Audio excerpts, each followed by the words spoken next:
Welcome to vector part 6। आज के lecture में हम लोग देखने वाले हैं position vector. Position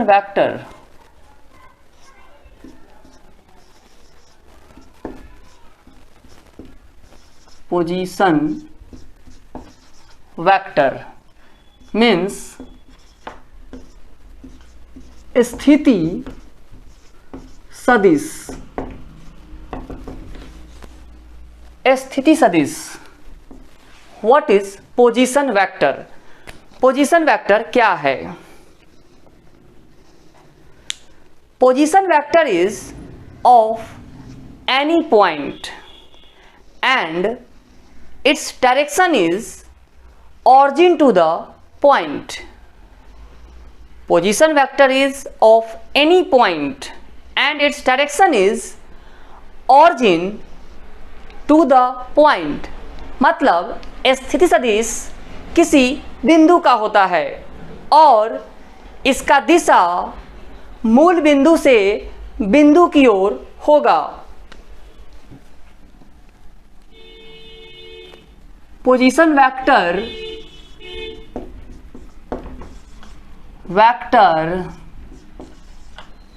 is of position vector is of any point. Position vector is of any point and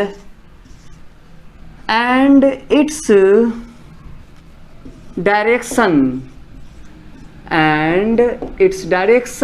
is origin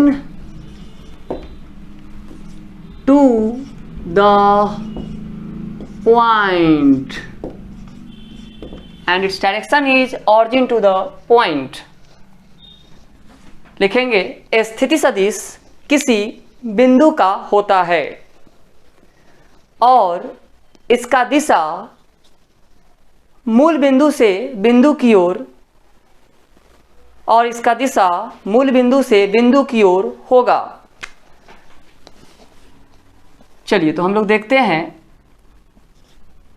so we take y axis, x axis, here we take this is x axis, this is y axis,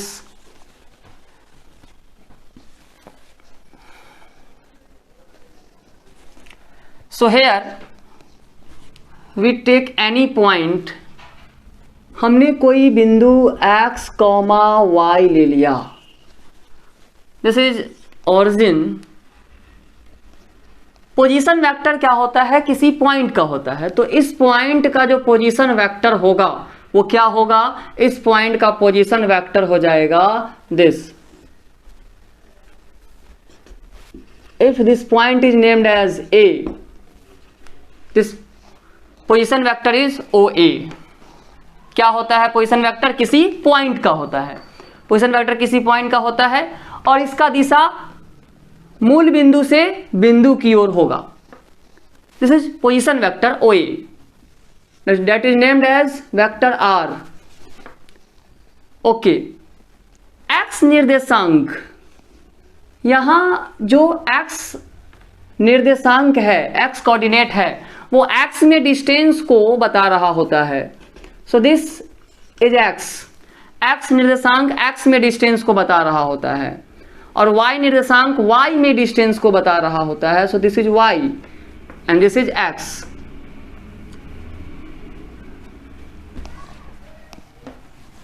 तो हम लोग position vector किसी point का देखेंगे पहले for plane means 2D के लिए हम लोग देखने वाले हैं पोजीशन वेक्टर। तो क्या हम लोग ट्रायंगल लॉ से लिख सकते हैं?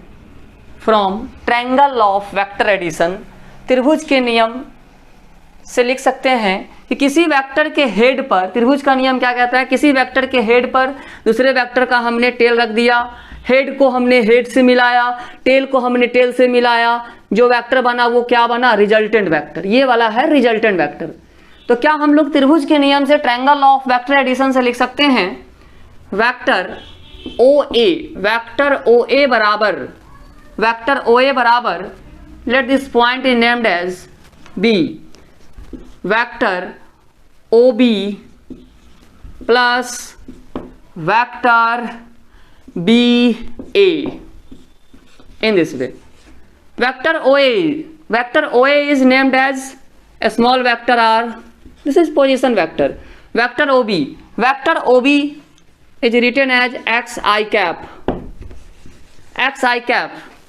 Vector OB का मैग्नीट्यूड x और ये x के दिशा में है, so this is xi cap plus vector BA is yj cap. This is position vector r, xi cap plus yj cap. अगर हमें इस पोजीशन वेक्टर का मैग्नीट्यूड परिमाण निकालना हो तो हम लोग कैसे निकालेंगे? This is right angle triangle. तो क्या हम लोग पाइथागोरस थ्योरम से लिख सकते हैं? पाइथागोरस थ्योरम से हम लोग लिख सकते हैं कर्ण का स्क्वायर बराबर लंब का स्क्वायर प्लस आधार का square. So O A square equal to O B square plus B A का स्क्वायर. O A is what? O A क्या है? O A that is small r vector square equal to O B is what? X square plus B A is what? Y square. So this is what? Position vector r is written as x square, this square उधर गया, root under बन गया x square plus Y square. तो हमारे पास position vector क्या आ गया? Position vector का जो मैग्नीट्यूड है वो हमारे पास आ गया आर बराबर root under X square plus Y square. Means हमें अगर कभी भी पोजीशन वेक्टर लिखना हो तो हम लोग ध्यान रखेंगे, क्या कोई बिंदु हो और उसका पोजीशन वेक्टर लिखना हो तो हम लोग ध्यान रखेंगे एक्स निर्देशांक को आई कैप से गुना करेंगे और वाई निर्देशांक को जे कैप से गुना करेंगे. एक्स कोऑर्डिनेट को आई कैप से गुना करेंगे प्लस वाई निर्देशांक को वाई कोऑर्डिनेट को जे कैप से गुना कर देंगे. उसका अगर मैग्नीट्यूड अगर पता करना हो किसी भी वेक्टर का, या पोजीशन वेक्टर हो, किसी वेक्टर का अगर मैग्नीट्यूड पता करना हो तो हम लोग क्या करेंगे? उसके लिए रूट अंडर आई के गुणांक का स्क्वायर प्लस जे के गुणांक का स्क्वायर, जो भी होगा उसका गुणांक का स्क्वायर करेंगे हम लोग रूट अंडर. दूसरा फॉर स्पेस का क्या मतलब है? 3D. अगर 3D में कोई पॉइंट है हमारे पास x, y, z और हमें इसका पोजीशन वेक्टर लिखना है तो कैसे लिखेंगे? इसका पोजीशन वेक्टर लिखने के लिए हम लोग वेक्टर r इक्वल टू लिख सकते हैं x निर्देशांक को क्या करना है? i कैप से गुना प्लस y निर्देशांक को क्या करना है? j कैप से गुना. अगर z निर्देशांक है तो क्या करेंगे? k कैप से गुना.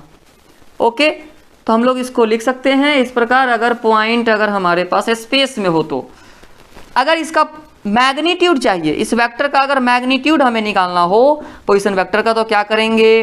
रूट अंडर आई के गुणांक का स्क्वायर प्लस जे का गुणांक का स्क्वायर प्लस के गुणांक का स्क्वायर. तो हम लोग इसका मैग्नीट्यूड भी निकाल सकते हैं इस तरह से. Now we see displacement vector.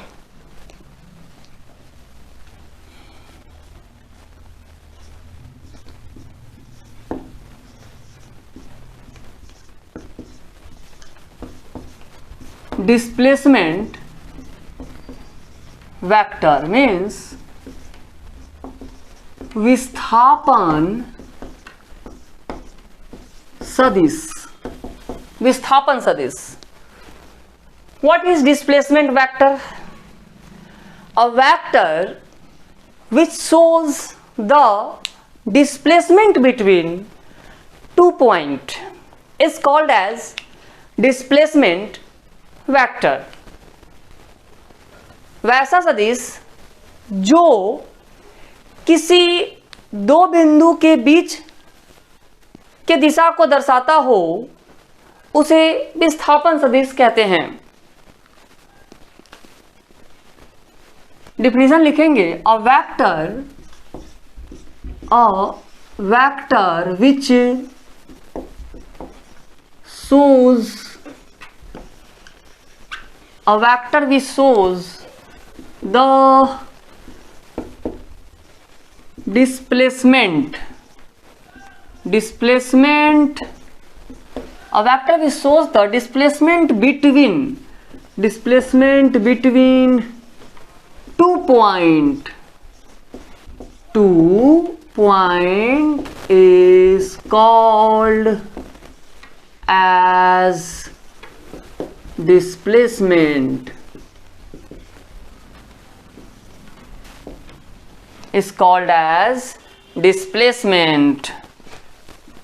displacement vector is called as displacement vector.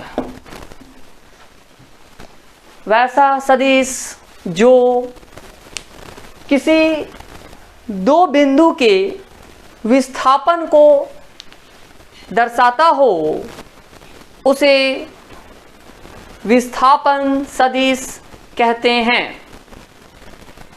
वैसा सदिश जो किसी दो बिंदु के विस्थापन को दर्शाता हो उसे विस्थापन सदिश कहते हैं।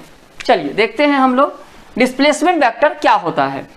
तो इसके लिए हम लोगों ने सबसे पहले एक एक्स एक्सिस और एक वाई एक्सिस ले लिया इन दिस वे।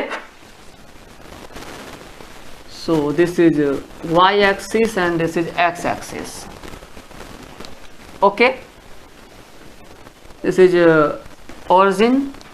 हमने कोई पॉइंट ले लिया यहाँ पर स्पेस में, इन प्लेन में स्पेस, इस प्लेन में हमने एक पॉइंट लिया, this point A x1, y1।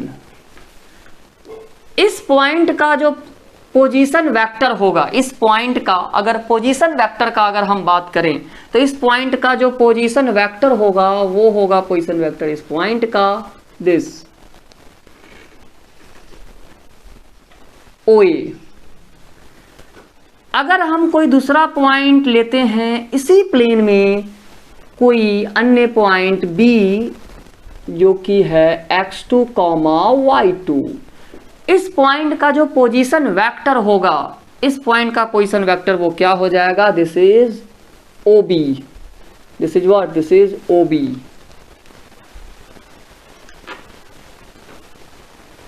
मैं इसको थोड़ा नजदीक कर लेता हूं।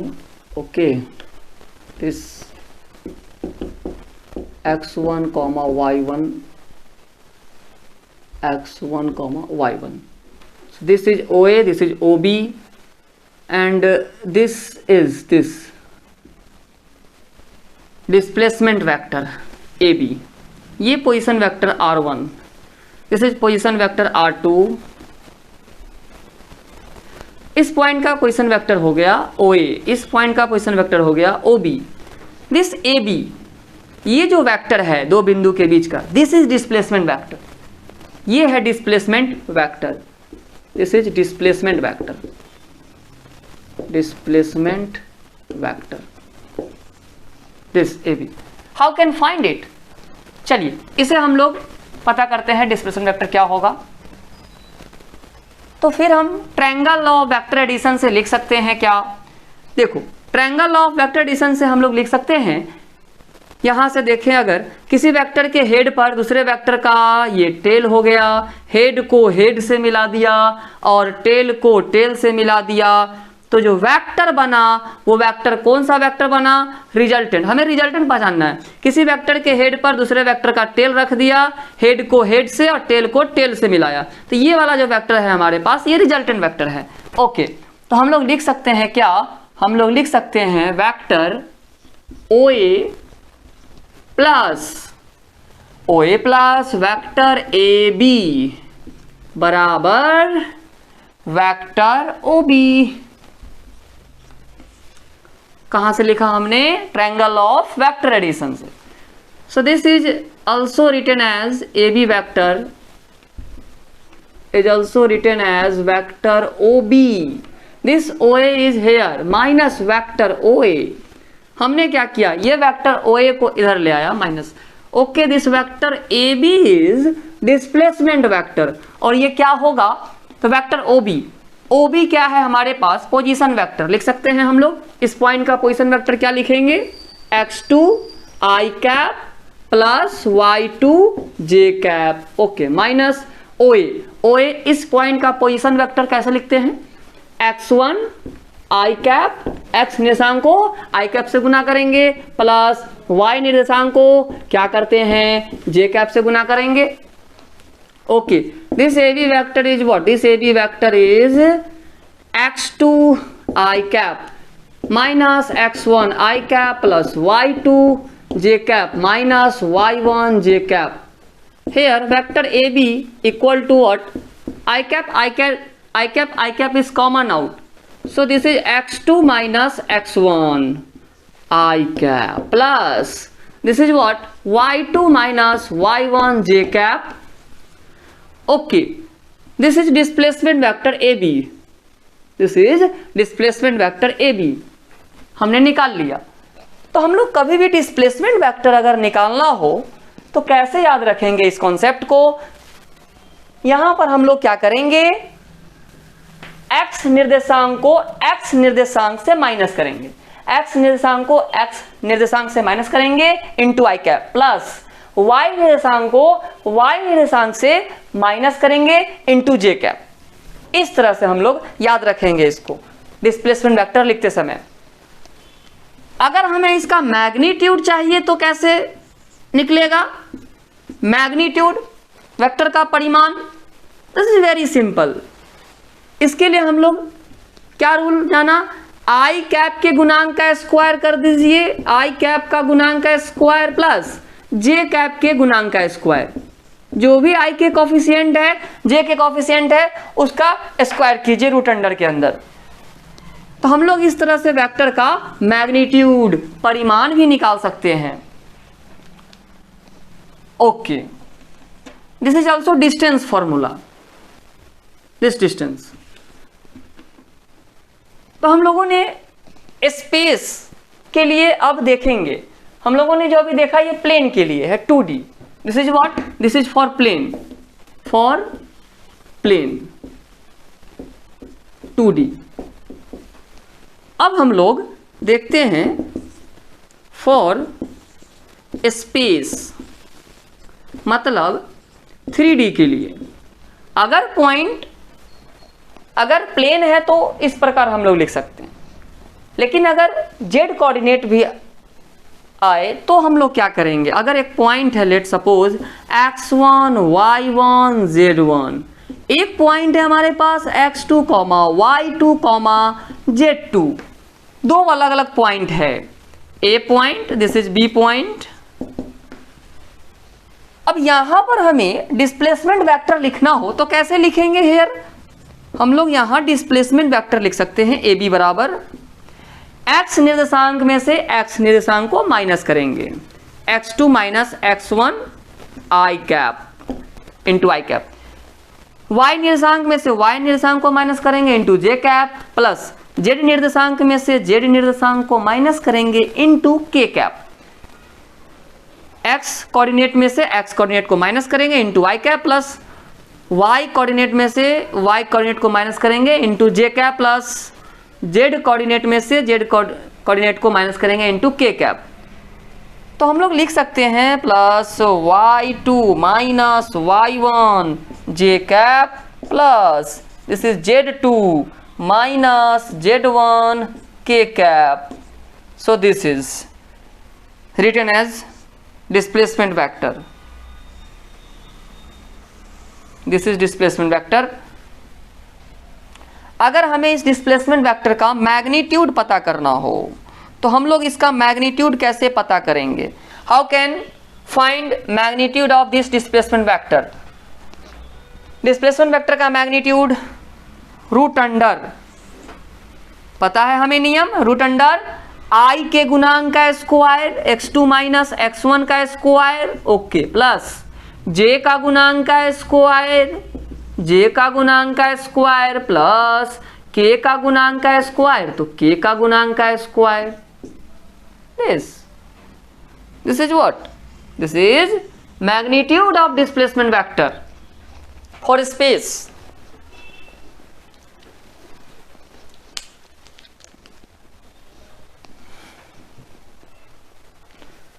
धन्यवाद।